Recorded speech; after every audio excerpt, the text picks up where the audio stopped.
Ôi, băng còn đâu thế? Băng còn đâu đấy?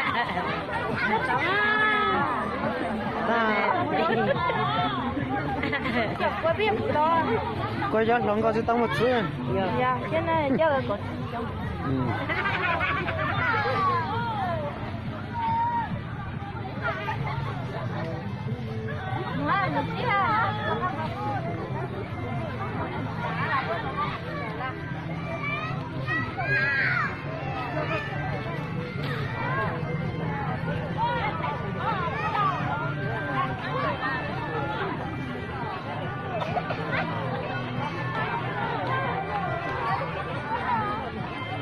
Cà phê rất thích.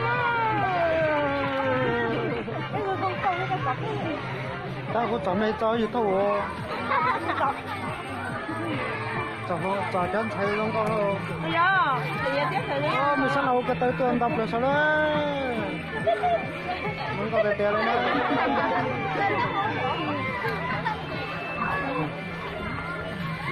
Tao có khách rồi đi. Chỉ bao tiền là thì tuần mình xài đấy, tuần này. Chỉ bao tiền là thì tuần xài đấy. Mình sẽ hai bữa này. Một chén xài cả hàng thôi. Chúng tao một thứ à.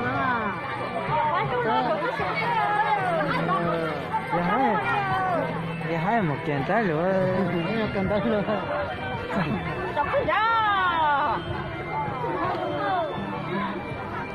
Sao bác không còn nào sao? Bác đã tầm mùa hai, bác nói mà như là có hóa sư. Sao mấy bộ chức tinh này nữa.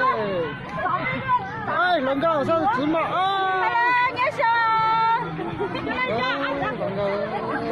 Ya tiene que estamos en un paquete. Tôi thuốc ngoài. Nó có nhà coi.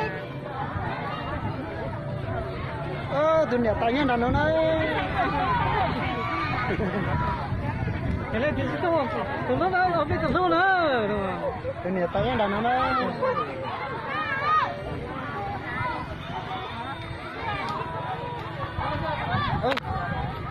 Nó sẽ phá phẳng à?